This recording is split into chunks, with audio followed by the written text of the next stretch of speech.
So, Duramax. This is my 04.5 Duramax. It's got a 6.5 or 6-inch lift, 35s, 20 by 12 foot Moto metal 962s. And a little backstory on the truck.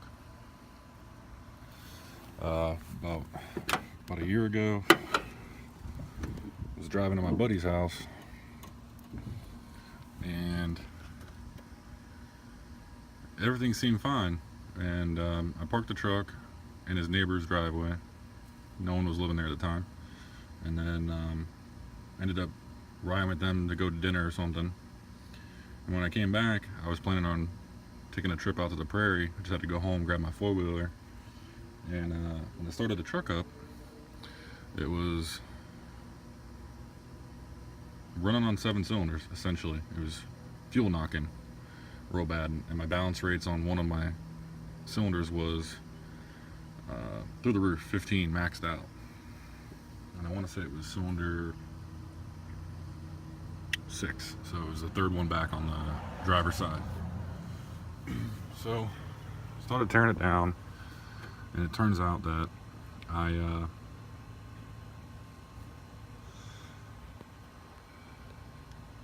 dropped a valve seat once I got the heads off. So I ended up finding a LBZ engine, a good running one out of a truck that had a fire, I guess. Didn't have a turbo, a Ficum, no computer, just essentially the long block. And I just took the heads off of it, took it to the machine shop, got them checked out, went ahead and ordered head studs and the gaskets and threw them on there. And one of the injector for the cylinder that dropped the valve seat, I could not get the injector out. Even with the tool, I couldn't get it out. I ended up breaking the tie down and everything. I couldn't get the fucking injector out. So it ended up staying in the old head, which it's still sitting there on the shelf, stuck in the head.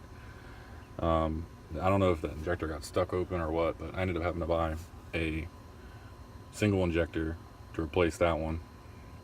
And luckily I got a Bosch one that somebody had bought.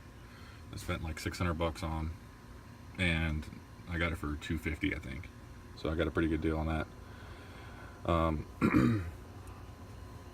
It was kind of running a little rough when I first got it running again after I did the heads and I changed oil, put some new coolant in it.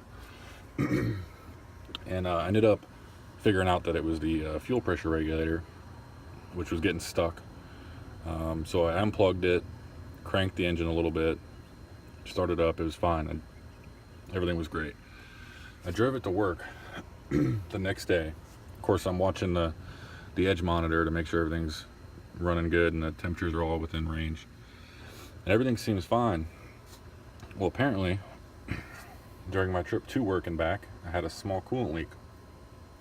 It was coming out of this pipe right here, where it connects into the back of the thermostat housing by one bolt.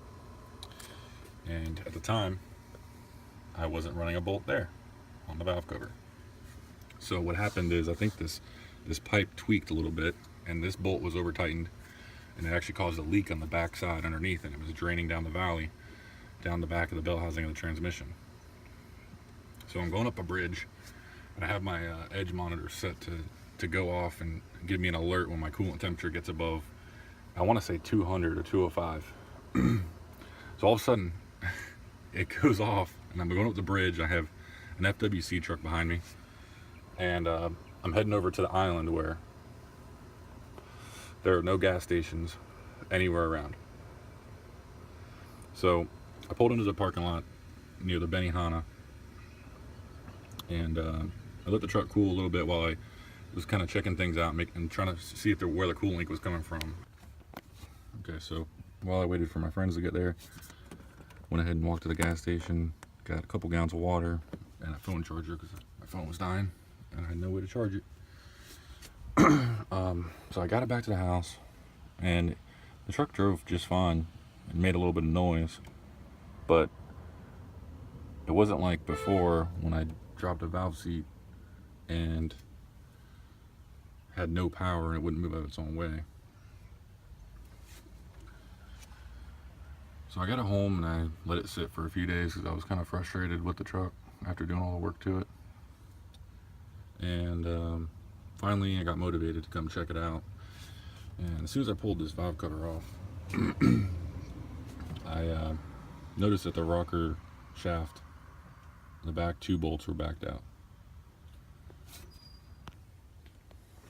So the back 2 bolts had backed out somehow, which is amazing because I actually put the Merchant Automotive ARP bolts in there, which is recommended because I guess the stock ones stretch and they're no good after putting them in a few times.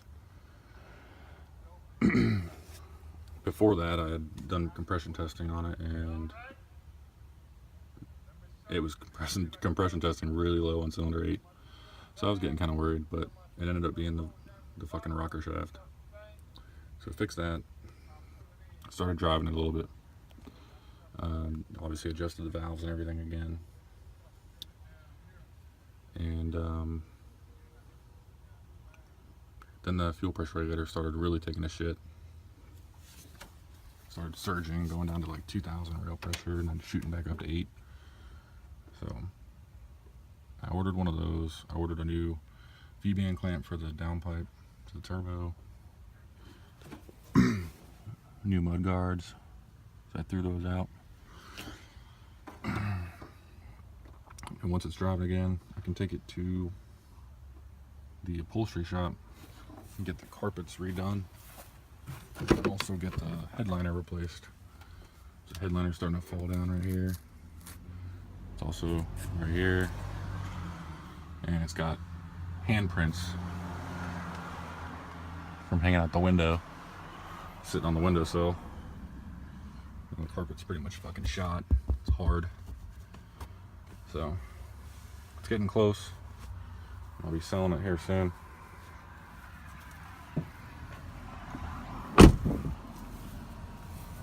Ooh, and one of the problems I thought I had an electrical issue. So I took the cover of the box off here. Turned out to be the terminals were just ever so slightly loose, and it was causing MAF sensor codes and all kinds of stuff. So it's been a fun project. I'm learning as I go.